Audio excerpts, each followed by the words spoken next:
So hello and welcome. This is week 6 now of our 10-week spring flower class.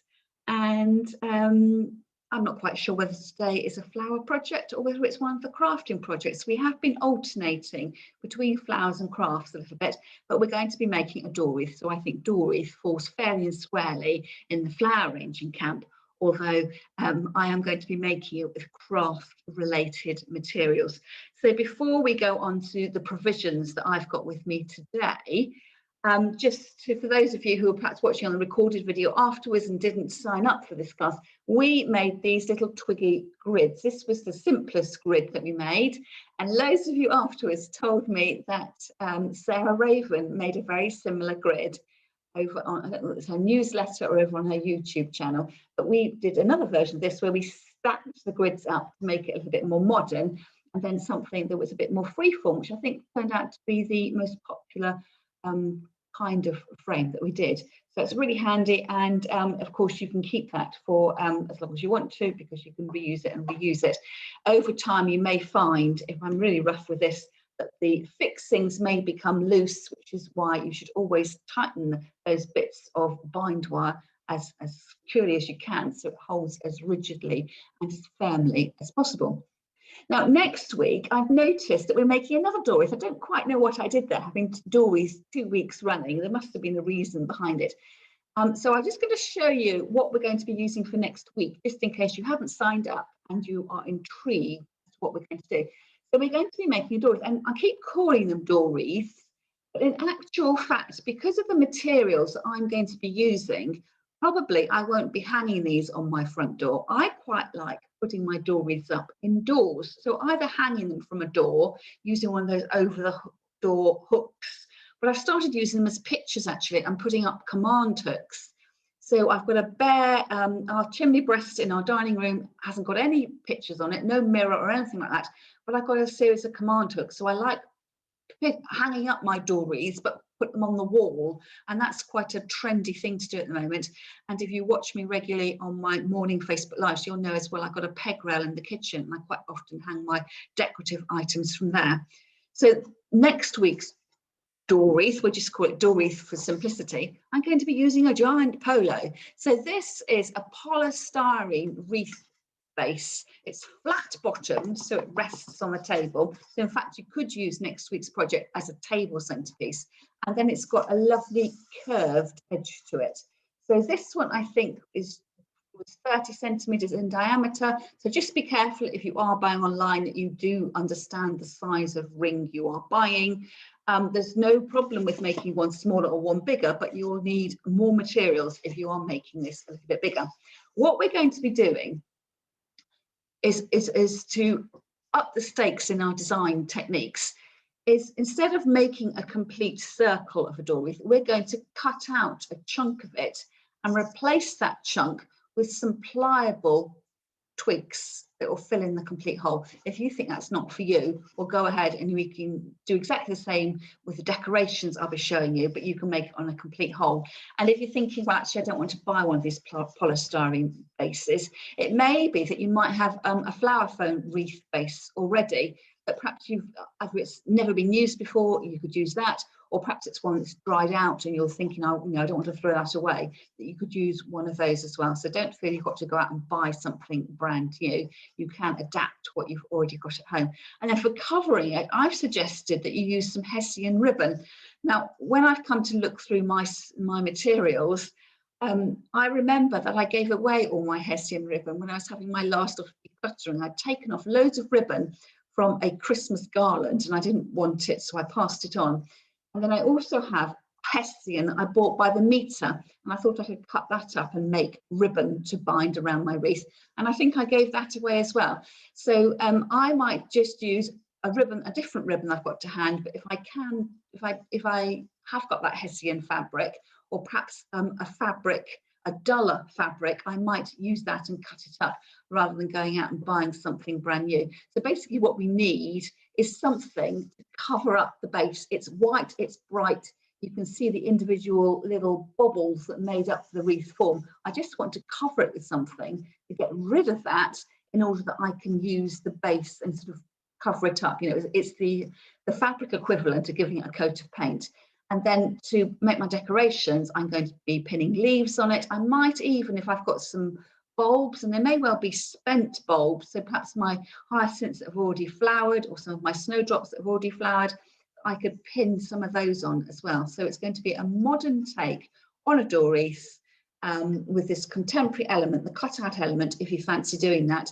And if you don't want to put it on your front door, hang it on the wall or use it as a table centerpiece. So with that being said, would you like to see what I've got for this week? So I'm just going to move these bits out of the way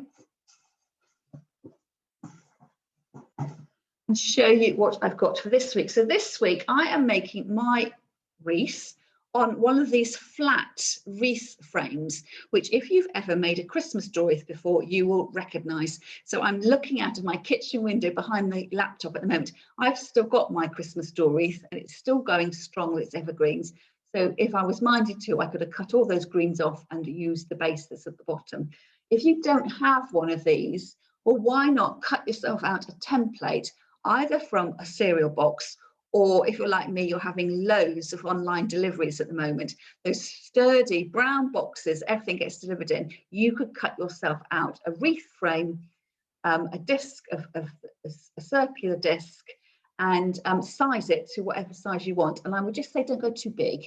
So this again is a 30cm disc. It's a nice size, but perhaps you've got a dinner plate that's a bit smaller. You could draw around and then put a side plate in the middle to make templates.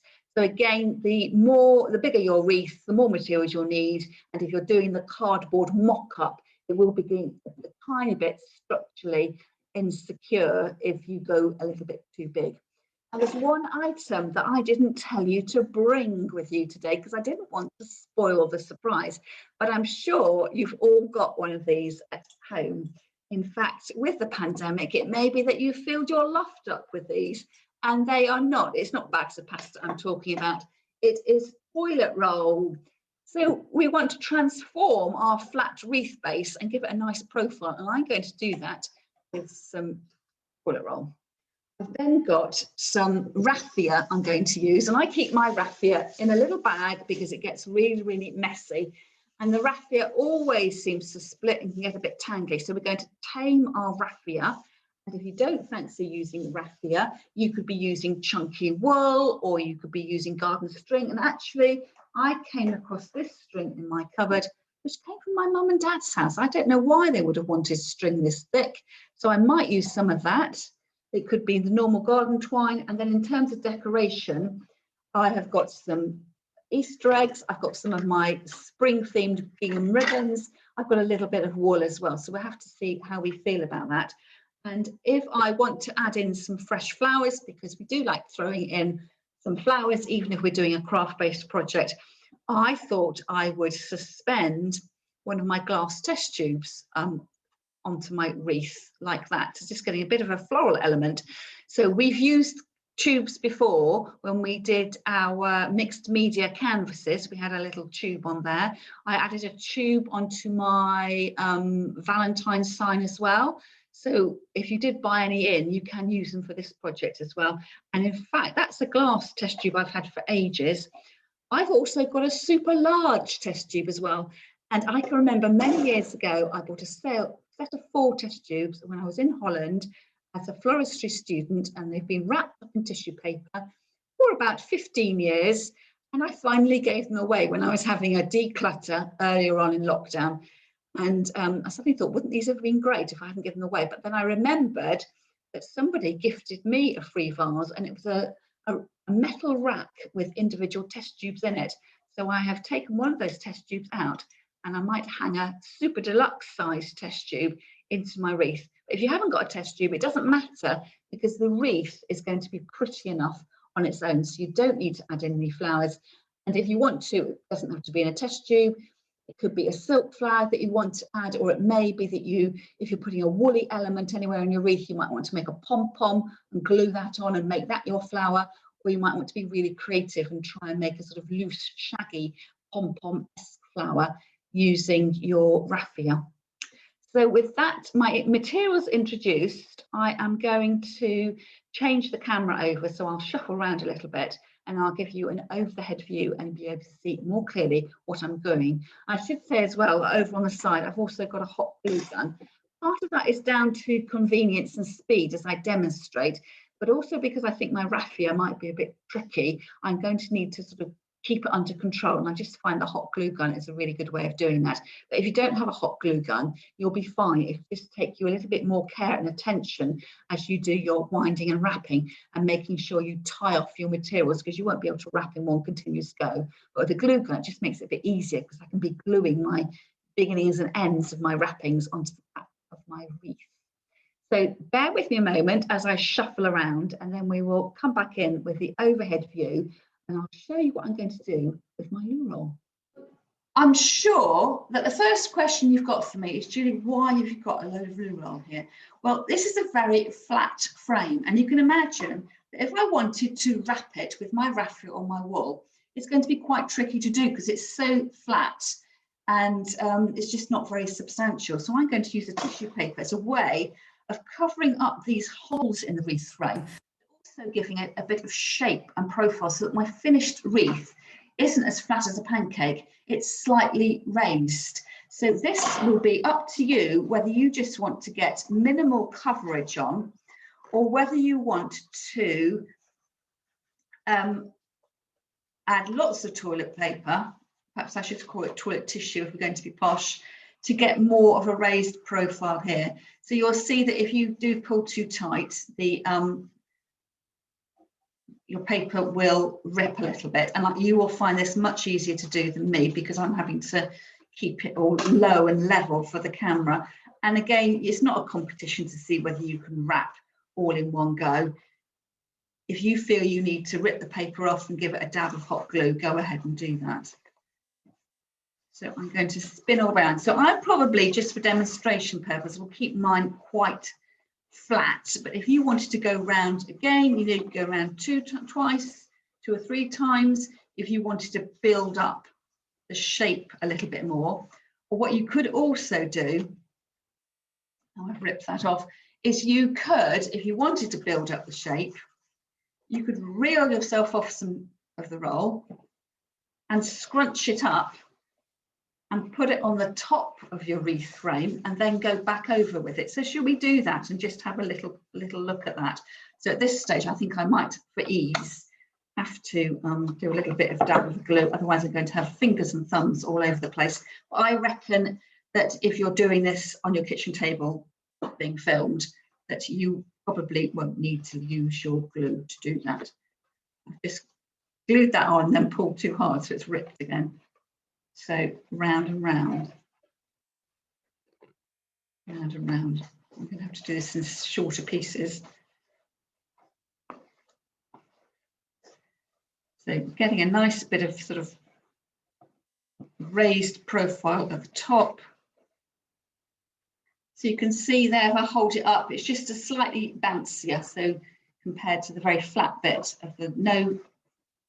So that's the flat, just the tissue paper on its own, and then it's raised up on this. It's a little bit springy. It's almost like we're doing a bit of first aid on the top here. Wrapping it over with bandages. Every time I pull it, the paper is falling apart. So perhaps I shall take my own advice and just touch it with a tiny bit of glue, and then I won't need to worry about it.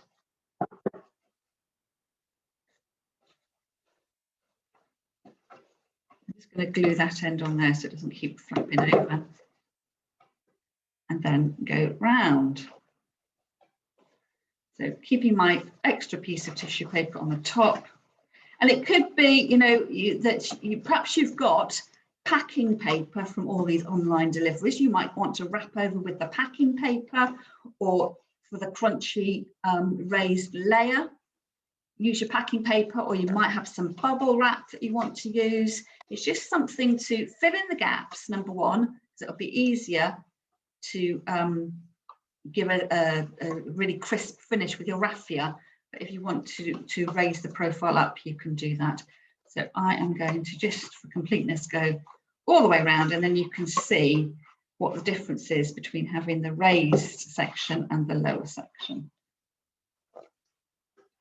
And of course, if you are a crafter, you know, a fabric crafter, patchworker, it may be that you've got some of that wadding that you could, you know, cut off strips of that and go through. So round and round, round and round, until we get back to the beginning. So it does look as if I've done a very poor impression of being a nurse with some bandaging around the top. I'm nearly back to the beginning.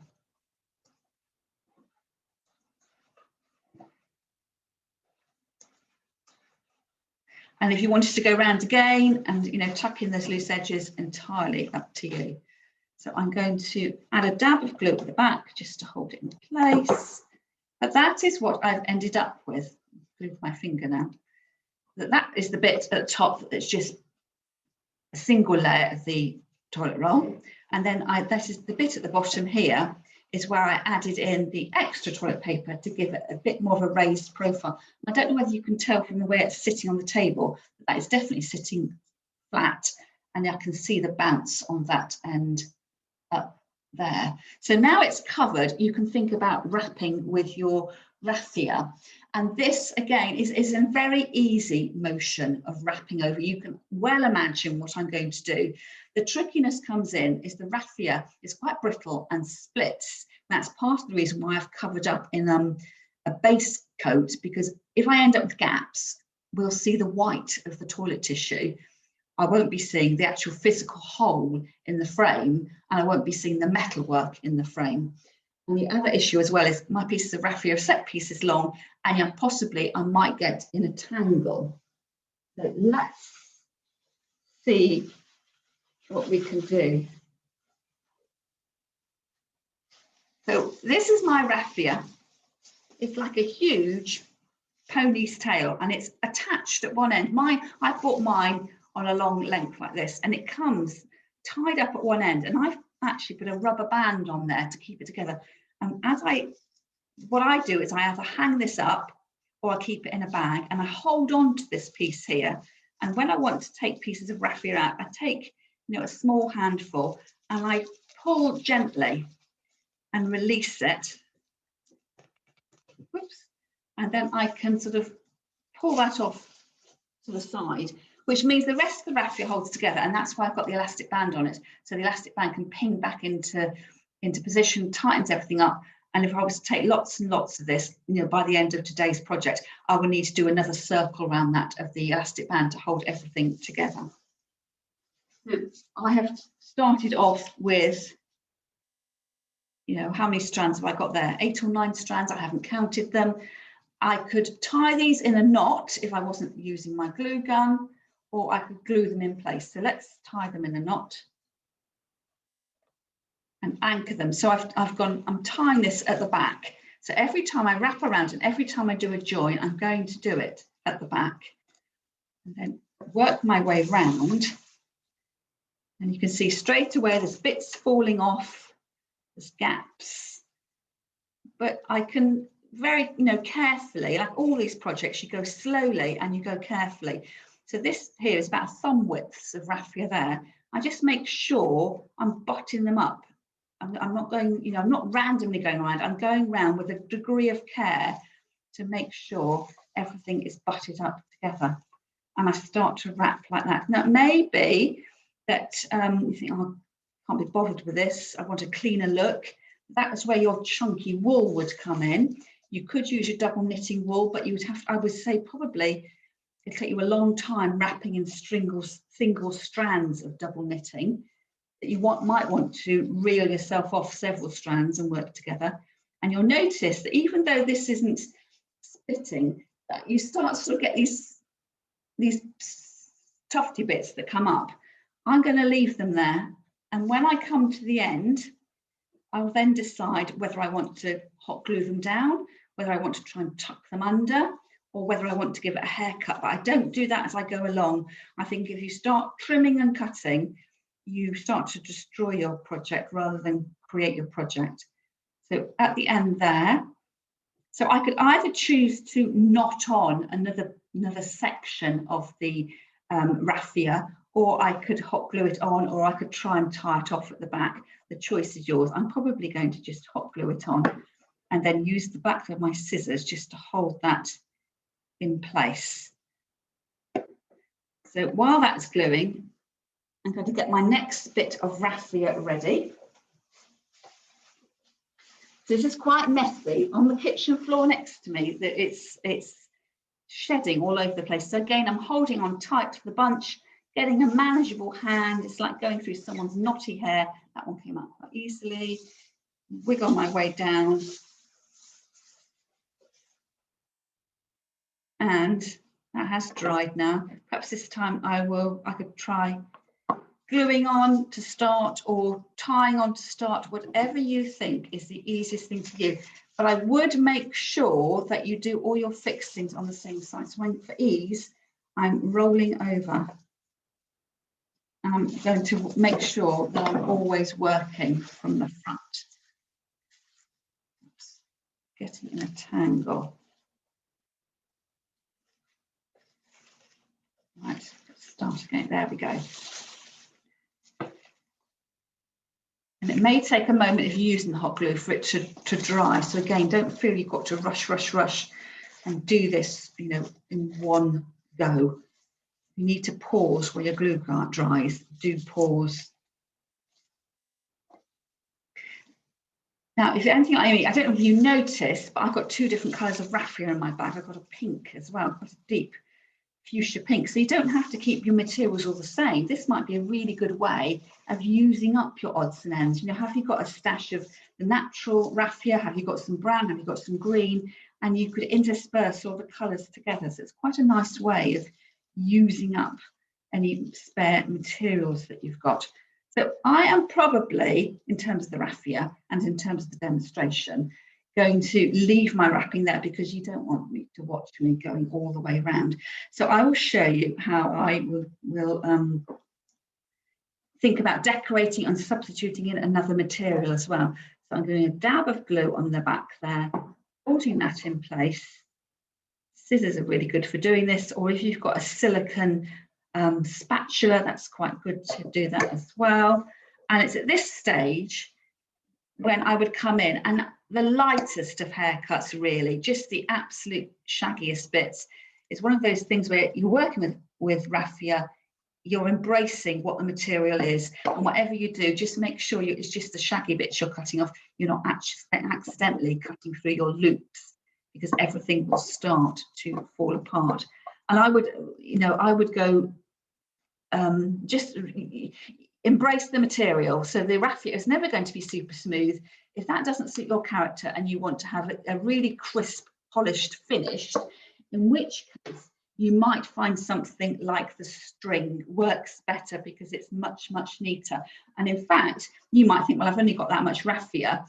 Perhaps I want to add in something else and make a textural change there.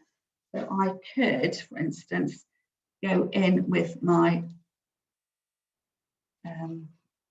my thicker garden twine. So I'm going to knock that off. You could glue gun it if you wanted to glue gun, and then go round again. And what I'm doing here, can you see this little tail egg? If I'm careful with my wrapping, I can cover that loop, the little tail, and cover it up as I go round. So hold it in place with my fingers and then going meticulously around. And I've cut this string down to size. I've probably got, you know, approximately 1 meter of string I'm taking round. So you need a manageable length, otherwise it's going to get knotty and it's going to get a bit muddled for you. And the thing to bear in mind as you work is the inside edge of the circle is smaller than the outside edge. So you can imagine if you had all your spacings nice and tight on the edge, they're going to splay out and you'll get this gappage at the front. So you will need to sort of go back over the middle in order to get the coverage on the outside edge, but you'll spot that as you work your way around, because you'll suddenly think, why am I getting all those gaps that are going around the edge there? And all these looser bits of toilet tissue, they will, because it's nice and soft, you just cover them over and they will shrink back to the shape of your wreath base. and they won't show. So here I can't quite get around to the other side there, so I'm going to turn it over, and I could either knot it off or I could glue it in place, whichever suits you best. Or if you wanted to go for more string around the edge, you could just knot your string together and have that at the back. But just being careful that your knots are quite flat, because you want this to sit nice and smoothly against your front door. So you can imagine what I would do next. You know, if I wanted to have some wool on it, I've only got this double knitting in the shades of pink. I could do a section of that. Thinking pink, you know, I could go with a section of the pink gingham ribbon. I've got a white one there. I've got a narrower one as well. So you could just go around making it what you want to make it. And you can see here now I've introduced a bit of colour here. Perhaps I don't quite really like the gingham, but if you wanted to add a feature area, focal area, that you could make pom-poms, and where you tie the pom-poms off and you've got the long strings, you could use those to tie around the back, or you could just fluff them down and glue them in place. If you wanted to add in the tubes, so the idea is, imagine I've gone all the way around and I've got a lovely brown raffia edge to it and hanging down your test tubes. So you've got a fixing point potentially on the bottom, but it's going to dangle at the top. And what I would use here would be some of my paper coloured wire. It's quite a good match to the rustic feel of my raffia and my string. So I would take a piece of that, and I go find approximately the halfway mark. Let's get rid of that hot glue on my finger. And this test tube's got a nice ridge top, so I can wrap around a couple of times to hold in place, and then twist to tie. And this is the technique we practiced last week. And then come up, and I would then, I've got a little bit of a gap there, and you see at the end. So if I want the test tube to sit down at the bottom of the wreath here, at the top here, I'm just going to twist that together at the top in order that I can pass one of the cords under the bottom and have one over the top. So if I twist to finish off, I will show you what I mean, and then you'll see that a little bit more clearly.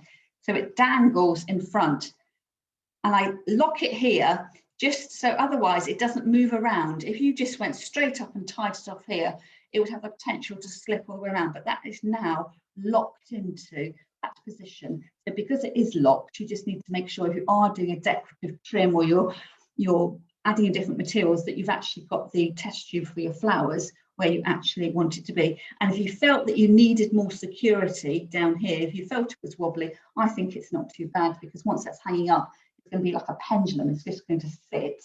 But you could, if you felt you needed more security, either with your raffia, or if you wanted to make more of a decorative feature with your ribbons or your wool, you could tie that in place. So I might want to sort of do a vague crossover here,